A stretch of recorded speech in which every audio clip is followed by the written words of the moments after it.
सिंध हुकूमत drug dealers के खिलाफ असरायती कार्रवाई शुरू करे छड़ी है। सिंध हुकूमत सूबे जो मुस्तक़बिल महफूज़ करण अवाम के मंशात के हानियन खां बचाइण लाइ पुरज़म आहे। ये कोशिशूं पाकिस्तान पीपल्स पार्टी की क़यादत ख़ास करे सदर आसफली ज़रदारी ऐं चेयरमैन बिलावल भुट्टो ज़रदारी के अवाम सां कयल वाइदनि जो नतीजो आहिनि। सिंध जे excise taxation narcotics control transport ऐं मास ट्रांजिट वारे वज़ीर शर्जील इनाम मेमून जे ख़ासि हिदायतुनि ते सूबाई नार्कोटिक्स डिपार्टमेंट केतिरनि ई वरहनि खां उन कुधे कारोबार में मुलविस जवाबदारनि ख़िलाफ़ असरायतियूं कार्रवाइयूं जारी आहिनि। अभी तक 141 कार्रवाइयाँ की जा चुकी हैं मार्च से लेकर जुलाई तक। जुलाई अभी चल रहा है। 141 कार्रवाइयों में 158 लोग गिरफ्तार किए गए हैं और 14 गाड़ियां 14 व्हीकल्स जो हैं वो उन गाड़ियों में रिकवर हुई हैं। 16 मोटरसाइकिल्स जो हैं वो केस प्रॉपर्टी बनी है। फिर इसमें हीरोइन, हशीश, ओपीएम और उसमें जो है क्रिस्टल, आइस, कोकेन, ये बड़े बड़े नशे जो हैं ये कॉन्फिस्केट किए हैं। इस पे मैं एक चीज़ बताऊंगा जो सबसे इम्पॉर्टेंट है कि ये इतना धड़ल्ले के साथ अनफॉर्चुनेटली पूरे पाकिस्तान में ये मंशात के काम चल रहे हैं, बहुत धड़ल्ले के साथ चल रहे हैं, कोई छुपी हुई चीज़ें नहीं हैं। और इसमें सिर्फ मैं कहता हूँ हर हुकूमत को अपनी विल दिखानी पड़ेगी। जिस तरह सिंध हुकूमत ने फैसला किया है, जिस तरीके से प्रेसिडेंट आसिफ अली ज़रदारी साहब ने आके यहाँ पे पहली सदारत संभालने के बाद पहले इजलास में उन्होंने सीएम हाउस में ये कहा कि जी मंशियात के ख़िलाफ़ हमें क्रैकडाउन करना है। मैं समझता हूँ पूरे पाकिस्तान को ये करना होगा। ये कोई और इसको अगर हम सारी हुकूमतें पकड़ना चाहें और हुकूमतों की नीयत क्लियर हो तो ये बहुत बड़ी टास्क नहीं है, कोई बहुत बड़ा मुश्किल काम नहीं है। सीनियर वज़ीर शर्जील इनाम मेमून चयो त सदर आसफली ज़रदारी ऐं चेयरमैन बिलावल भुट्टो ज़रदारी तोड़े वॾे वज़ीर सैयद मुराद अली शाह खेसि ज़ाती तौर ते मंशियात फ़रोशनि ख़िलाफ़ कार्रवाई लाइ हिमथायो। पीपी औरत बैंक जी मरकज़ी सदर फरियाल टालपुर इहो चयो त असीं सिंध मां मंशियात जूं पाड़ूं जड़ खां पटणु चाहियूं था ऐं जेकी हू मंशियात फ़रोशनि ख़िलाफ़ कार्रवाइयूं करे रहिया आहिनि इहो सभु क़यादत जे एतमाद ऐं भरवसे जो नतीजो आहे। पीपी चेयरमैन बिलावल भुट्टो ज़रदारी ऐं सदर आसफली ज़रदारी ख़ासि तौर ते तालीमी इदारनि में मंशियात जे इस्तेमाल खे बुंजो ॾियण ते ज़ोर ॾिनो आहे। ऑफिसरनि खे हिदायत कई आहे त हू अमली क़दमनि ज़रिए पंहिंजी असरायती सलाहियतुनि जो मुज़ाहिरो कनि। जेकी टीमूं गैर मामूली कारकर्दगी ॾेखारनि थियूं उन्हनि खे इनाम ॾियणु ऐं संदन हिम्मत अफ़ज़ाई करणु बि ज़रूरी आहे, छाकाणि त अमलदार अक्सर करे फौरी तौर ते नक़द इनामनि ऐं तारीफ़ जे सर्टिफिकेटनि जा इनाम ॾियण सां कामयाब कार्रवाइयूं कनि था। हुन चयो त ख़ासि करे सिंध जी राजधानी ऐं वॾे बंदरगाह वारे शहर कराची में मंशियात जो इस्तेमालु को नओं वाक़ियो न आहे। अवामी हंधनि जहिड़ोकि फुटपाथ, पुलियुनि, ख़ाली सरकारी इमारतुनि ऐं ख़ाली प्लाटनि ते अक्सर मंशियात इस्तेमालु कंदड़नि जो कब्ज़ो हूंदो आहे, जेकी अक्सर करे आम हंधनि तां चोरी कंदे नज़र अचनि था। मंशियात फ़रोशनि जी मौजूदगी हिकु तमामु वॾो चैलेंज आहे, छाकाणि त उहे न रुॻो मंशियात इस्तेमालु कंदड़नि जे ज़िंदगियुनि खे ख़तरो आहिनि पर कम्यूनिटी लाइ पिणु ख़तरो आहे। कोरंगी जे रहवासी मोहम्मद सलमान अफ़सोस जो इज़हार कंदे चयो त मंशियात फ़रोश उन्हनि जे मुस्तक़बिल खे तबाह करे रहिया आहिनि, जेकी उन्हनि जूं शयूं इस्तेमालु करे ॾोहनि में इज़ाफ़ो करे रहिया आहिनि। उहे कंहिं बि शइ जी ऐं किथे बि चोरी कनि था। हुन ॿुधायो त हुकूमत खे फौरी तौर ते क्रैकडाउन तेज़ करणु घुरिजे। सलमान हिकु शौक़ सां अख़बार पढ़ंदड़ आहे। ताज़ो हुन हिकु मुसबत तब्दीली महसूसु कई आहे। हुन चयो त मंशियात फ़रोशनि जी गिरफ़्तारी ऐं इस्तेमालु कंदड़नि खे निशानो बणाईंदड़ छापनि जी रिपोर्टुनि में इज़ाफ़ो थियो आहे। वज़ीर ॼाणे थो त डिपार्टमेंट जे मुलाज़िमनि खे कीअं मौसर तरीक़े सां इस्तेमालु कयो वञे। हुन जो जज़्बो केतिरनि ई माण्हुनि जी तर्जुमानी करे थो, ख़ासि तौर ते उहे माण्हू हुन क़दम जी साराह कनि था जन पंहिंजनि प्यारनि खे मंशियात जे करे विञाए छॾियो आहे ऐं उमेद आहे त तेज़ क्रैकडाउन नतीजा ॾींदो। अहिड़ो ई हिकु शिकार लियारी जो हिकु नौजवान हो जंहिं मंशियात वापराई ऐं आपघात कयो। सनस माइट मोहम्मद यूसुफ मूजिबि छोकिरो अकबर 9 क्लास में हो ऐं सनस ख़ानदान जो सभ खां वॾो ॿार हो। हिकु ॾींहुं मई महीने में अकबर जे पीउ जो फ़ोन आयो त खेसि ख़बर पई त सनस पुटु मच्छर कॉलोनी जे भरिसां रेलवे ट्रैक ते पियो आहे। वाक़े वारे हंधि पहुची अकबर खे नाज़ुक हालत में ॾिसी खेसि ख़ानगी अस्पताल पहुचायो। वेंटिलेटर ते रखण बावजूदि अकबर जी हालत ख़राब थी वई। जनाह पोस्ट ग्रेजुएट मेडिकल सेंटर मुंतकिल करण बाद हू फोत थी वियो। यूसुफ ॿुधायो त अकबर खे उन्हनि जी घिटीअ में रहंदड़ हिकु सारिफ पारां मंशियात ॾिनी वई। इहो हिकु आम वाक़ियो आहे जंहिं हिकु ख़ानदान खे तबाह करे छॾियो। मंशियात जी दस्तियाबी वॾे पैमाने ते आहे ऐं नौजवान छोकिरा सवलाई सां डीलर्स वटि फासी वञनि था। हुन सिंध हुकूमत जी मंशियात फरोशन ख़िलाफ़ सख़्तु मौक़िफ़ ते इत्मिनान जो इज़हार कंदे चयो त मां सिंध हुकूमत जे कामयाबीअ लाइ दुआगू आहियां ऐं सीनियर वज़ीर जे जुरत मंदाणनि क़दमनि खे सलाम पेश करियां थो। उमेद आहे त क्रैकडाउन सां सिंध मां मंशियात जो हमेशह लाइ ख़ात्मो अची वेंदो। हिन क्रैकडाउन खे मंशियात ख़िलाफ़ जंग जो नालो ॾिनो वियो आहे। गुज़िरियल 2 महीननि में 1600 शकी घुर्बल ड्रग डीलर्स गिरफ़्तार कया विया आहिनि। अख़्तियारनि मूजिबि 230 किलोग्राम क्रिस्टल आइस ऐं ॿी मंशियात हथ कई वई।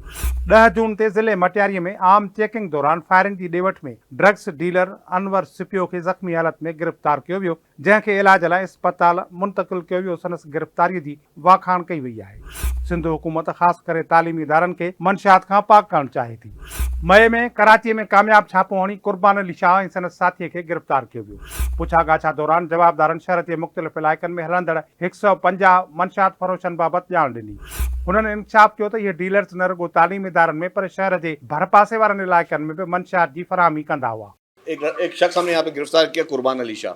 ठीक है, अब वो जो मंशियात बेच रहा था, मंशियात उसके अकाउंट्स में आ रही थी। अब मंशियात के पैसे जो है उसके अकाउंट्स में उतर रहे थे, उसके अपने ज़ाती अकाउंट में के पर ग्राम के हिसाब से लोग जो है अपने अकाउंट से ऑनलाइन ट्रांसफ़र कर रहे थे उसके अकाउंट में, और ऑनलाइन अकाउंट में जब ट्रांसफ़र कर रहे थे तो फिर वो पैसे इस तरह रिसीव हो रहे थे। मतलब एक होता है ना कि छुपा के किसी को कैश देना, किसी कोई ट्रांजैक्शन ना हो, कोई सबूत ना हो, ये बिल्कुल ओपन एंड शट केसेस हैं। खैर उस पर हमने काफ़ी कोशिश की और वो शख्स अरेस्ट हुआ, लेकिन वो फिर उसको हमने रिमांड भी ज़्यादा लिया एक्साइज डिपार्टमेंट ने, फिर उसकी ज़मानत हो गई। और उस शख्स से हमने बहुत ही सॉलिड एविडेंस, उसके मोबाइल फ़ोन से बहुत सॉलिड एविडेंस निकले कि किन किन लोगों को वो सप्लाई करता था। और वो भी एक, मैं कहता हूँ, एक ड्रग पेडलर था, एक इन्फ्लुएंशियल ड्रग पेडलर था। वो जहाँ से ड्रग लेता था वो शख्स इस्लामाबाद में धड़ल्ले से मौजूद है, जो वहाँ से ड्रग चला रहा है यहाँ पे। और इस्लामाबाद शहर में वो है। अब हम यहाँ से इंटीरियर मिनिस्ट्री को लेटर हम लिख रहे हैं कि उस शख्स को गिरफ़्तार किया जाए, और यहाँ से भी हम कोशिश करेंगे कि जो वहाँ से, जो उस केस में जो चीज़ें डिटेक्ट हुई हैं कि उसको सप्लाई वहाँ से होती थी। अब इसमें ये उसके 2 अकाउंट्स हैं। अब मैं बैंकों के नाम नहीं लेता, मुनासिब नहीं है। हमने बैंकों को लेटर भी लिखा है। अनफॉर्चुनेटली एक बैंक ने तो अभी हमें रिप्लाई भी नहीं किया। सीनियर वज़ीर शर्जील इनाम मेमन सिंध जे ट्रांसपोर्ट खाते में पंहिंजी तब्दीली वारे क़दमनि लाइ मशहूरु आहे। हाणे मंशियात फरोशन खे मुंहुं ॾियण लाइ बेमिसाल क़दमनि जी अॻुवाणी करे रहियो आहे। मंशियात जी स्मगलिंग जे हवाले सां ज़ीरो टॉलरेंस वारी पॉलिसीअ ते संदसि इसरार उन मसइले ते संदसि मज़बूत मौक़िफ़ खे वाज़िह करे थो। डिपार्टमेंट जे ऑफिसरनि सां मुलाक़ातुनि में हिन हुकूमत जे मंशियात खां पाक सिंध जे वेयनि खे वाज़िह कंदे हिन जंग में अवाम जे सहकार जे लाज़मी किरदार ते ज़ोर ॾिनो। हुन तस्लीम कयो त मंशियात जो इस्तेमालु हिकु आलमी चैलेंज आहे ऐं नौजवान नसुल ख़ासि तौर ते शागिर्दनि खे मंशियात जे नुक़सानकार असरनि खां बचाइण जी ज़रूरत ते ज़ोर ॾिनो।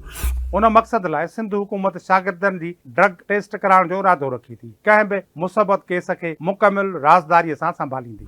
हमने कैबिनेट ने भी अप्रूवल हमने ले ली थी कि स्कूल्स में हम बच्चों की सरप्राइज़ और रैंडम ड्रग टेस्टिंग शुरू करने जा रहे हैं। जैसे स्कूल्स खुलेंगे उसमें हम उन बच्चों के वालिदैन को ऑन बोर्ड लेंगे, उनमें हम उन स्कूल्स के पेरेंट्स को ऑन बोर्ड लेंगे। हमने कहा कि जिस बच्चे का भी ड्रग टेस्ट पॉजिटिव आया तो उस स्कूल की इंतज़ामिया को भी नहीं बताया जाएगा कि उसका ड्रग टेस्ट पॉजिटिव आया है, वो उसके पेरेंट्स को जो है वो बताया जाएगा। और फिर उस बच्चे से पूछा जाएगा कि आपको ये ड्रग किसने दी है, क्या ये ड्रग आपको किसी स्कूल के मुलाजिम ने दी है, किसी टीचर ने दी है, किसी दोस्त ने दी है, किसी कैंटीन वाले ने दी है। तो वो सारी चीज़ें, ताकि आप इस तरह उस ड्रग की तरसील को नौजवान नस्ल तक रोकेंगे। मंशियात में मुब्तला नौजवाननि जे बहाली लाइ नवां बहाली मर्कज़ क़ाइमु कया विया आहिनि। आयस हिकु ख़ासि तौर ते ख़तरनाक मादे तौरु सुञातो वियो जेको नौजवान ज़हननि खे मुतासिर करे थो। हिन वालदेन खे अपील कई त हू पंहिंजे ॿारनि ते वेझड़ाई सां नज़र रखनि ऐं मीडिया ते ज़ोर भरियो त हू मंशियात ख़ासि करे आइस जे ख़तरनि बाबति आगाही ॾियनि। क्रैकडाउन जी कारकर्दगी खे वधाइण लाइ हिकु रैपिड रिस्पांस यूनिट क़ाइमु कयो वियो आहे जेको 24 कलाक कमु कंदो। डिपार्टमेंट अंदरि बदिलियुनि ऐं पोस्टिंग्स ते मुकमिल पाबंदी पिणु लॻाई वई आहे त जीअं ऑपरेशन खे यकीनी बणाए सघिजे। अवाम खे उमेद आहे त इहे कोशिशूं मंशियात सां लाॻापियल मसइलनि में नुमाया घटिताई आणींदियूं। यूसुफ पछाड़ीअ में चयो त जेकॾहिं इहो कमु शर्जील इनाम मेमुन खे 10 साल अॻु ॾिनो वञे हा त असांखे मंशियात खां पाक सिंध मिले हा। मंशियात फरोशन ख़िलाफ़ हलंदड़ मुहिम रुॻो ॾोहनि जे ख़िलाफ़ न पर सिंध जे मुस्तक़बिल जी जंग आहे। गैर मुतज़लज़िल अज़म ऐं अवाम जी हिमायत सां सिंध हुकूमत सूबे मां मंशियात जी लानत जो ख़ात्मो आणे शहरनि जी जान ऐं मुस्तक़बिल जी हिफ़ाज़त लाइ पुरज़म आहे। उमेद आहे त मुसलसिल कोशिशुनि ऐं कम्यूनिटी जी शुमूलियत सां सिंध हिन नाज़ुक जंग में फतह हासिल कंदी। सिंध हुकूमत जे अमली कदमनि खे भरपूर मोट मिली आहे। सूबाई नारकोटिक्स कंट्रोल विंग सॼी सिंध में ख़ासि करे सरहदी इलाइक़नि ऐं शाहराहनि ते पकड़ियल चेक पोस्टनि ऐं पुलिस स्टेशन जे नेटवर्क सां कमु करे थी। डिपार्टमेंट जूं टीमूं इंटेलिजेंस मालूमात गॾु कंदियूं आहिनि, छापा लॻाईंदियूं आहिनि ऐं फौरी तौर ते मुजरिमनि ख़िलाफ़ केस दाख़िल कंदियूं आहिनि। उन्हनि ऑपरेशन जी शफ़ाफ़ियत क़ाबिल ज़िक्र आहे। गिरफ़्तारियुनि ऐं कार्रवाइनि बाबति मालूमात बाक़ाइदे मीडिया सां शेयर कई वई आहे। उन पैगाम खे मज़बूत करे थो त कानून खां मथां केरु बि न आहे। मशहूर मंशियात फरोशन जी गिरफ़्तारी एनफोर्समेंट टीमुनि ऐं अवाम जे हौसले ते वाज़े असर छॾियो आहे। मिसाल तौरु अनवर सिपियो जो केस नारकोटिक्स कंट्रोल टीमुनि जे अज़म जो सबूत आहे। सिपियो जी गिरफ़्तारी 15 सालनि खां पोइ मंशियात जे ख़िलाफ़ जंग में हिकु अहम फतह जी निशानदेही कई। ऑपरेशन न रुॻो हिकु वॾी सप्लाई चेन खे टोड़ियो पर ॿियनि ॾोहारियुनि ऐं मंशियात फरोशन ॾांहुं पैगाम वियो त हुकूमत मंशियात जी स्मगलिंग जे ख़ात्मे लाइ पुरज़म आहे। अवाम में हाकारी जज़्बो वधी रहियो आहे। केतिरनि ई शहरनि उमेद जो इज़हार कयो। क्रैकडाउन खे हिकु ड्रिघे मुदे वारे क़दम तौर ते ॾिठो वञे थो जेको हिकु नाज़ुक मसइले खे हल करे थो जेको सॼे सूबे खे मुतासिर करे थो। वालदेन उस्तादनि ऐं कम्यूनिटी जा अॻवान ख़ासि तौर ते स्कूलनि में मंशियात जी जांच जी शुरूआत जी हिमायत कनि था। उनखे नौजवाननि खे मंशियात जो शिकार थियण खां बचाइण लाइ हिकु ज़रूरी क़दम जे तौर ते ॾिसी रहिया आहिनि। नवनि बहाली मर्कज़नि जे क़याम खे पिणु रहमदिल अंदाज़ जे तौर ते ॾिठो वञे थो जेकी मंशियात जी लानत खां आज़ादु थियण जे ख़्वाहिशमंद माण्हुनि खे ज़िंदगी फराहम कनि था। मीडिया मुहिम उन कोशिशुनि में अहम किरदारु अदा कयो आहे। मंशियात जे ख़तरनि बाबति आगाही वधाइण ख़ासि तौर ते हुकूमत जे कारनामनि खे उजागर कंदी। मीडिया अवाम में इज्तिमाही ज़िम्मेवारी ऐं चौकसीअ जे अहसास खे वधाइण में मदद कई आहे। वालदेन ते ज़ोर ॾिनो वियो आहे त हू पंहिंजे ॿारनि जी सरगर्मियुनि ऐं समाजी हलकनि ॾांहुं वधीक ध्यानु ॾियनि जॾहिं त कम्यूनिटी जे मेंबरनि खे मशकूक रवैये जे अख़्तियारनि खे रिपोर्ट करण जी तरग़ीब ॾिनी वई आहे। अवाम जी शमूलियत लाइ सिंध हिकु बुनियादी सचाईअ खे उजागर करे थी। मंशियात जे ख़िलाफ़ जंग अकेली हुकूमत सां खटे नथी सघिजे। उन में पूरी कम्यूनिटी जे फ़ाल शमूलियत जी ज़रूरत आहे। इहो तावन वारो तरीक़ो नतीजो ॾियणु शुरू करे रहियो आहे। वधीक शहरी अॻिते अची करे क्रैकडाउन जी हिमायत कनि ऐं उन्हनि जे पाड़नि में मंशियात सां लाॻापियल सरगर्मियुनि बाबति मालूमात शेयर कनि। हिन मुहिम जी कामयाबी ॿियनि सूबनि लाइ हिकु नमूनो बणिजी सघे थी जेकी साॻे मसइलनि सां विढ़ंदा आहिनि। अवामी आगाही ऐं कम्यूनिटी जी शमूलियत जो मेलाप हिकु जामे हिकमत अमली ठाहे थो जेको केतिरनि ई ज़ावियनि खां मसइले खे हल करे थो। न रुॻो सज़ा ॾियण वारे क़दमनि ते पर बहाली ऐं रोकथाम ते पिणु ध्यानु ॾियण सां सिंध हुकूमत हिकु बहितरीनु तरीक़ो अख़्तियार करे रही आहे जेको ड्रिघे मुदे वारनि फ़ाइदनि जो वाइदो करे थो। सिंध हुकूमत जो मंशियात फरोशन ख़िलाफ़ सख़्त क्रैकडाउन सिंध जे मुस्तक़बिल खे महफ़ूज़ बणाइण लाइ हिकु नाज़ुक ऐं क़ाबिल तहसीन कोशिश आहे। मौजूदा क़यादत में सूबाई नारकोटिक्स डिपार्टमेंट मंशियात जे नेटवर्क खे ख़तमु करण ऐं मंशियात जी दस्तयाबीअ खे घटाइण में अहम क़दम खणी रही आहे। मुहिम जे कामयाबी जो दारोमदार मुसलसिल अवामी हिमायत ऐं कम्यूनिटी जी शमूलियत ते आहे जंहिंजो हतमी मक़सदु मंशियात खां पाक सिंध ठाहिणु आहे। हुकूमत पंहिंजी वाबस्तगीअ ते साबित क़दम रहे थी। उमेद आहे त सिंध उन चैलेंज खे मोड़ींदी ऐं पंहिंजे शहरनि लाइ हिकु रोशन सिहतमंद मुस्तक़बिल महफ़ूज़ कंदी।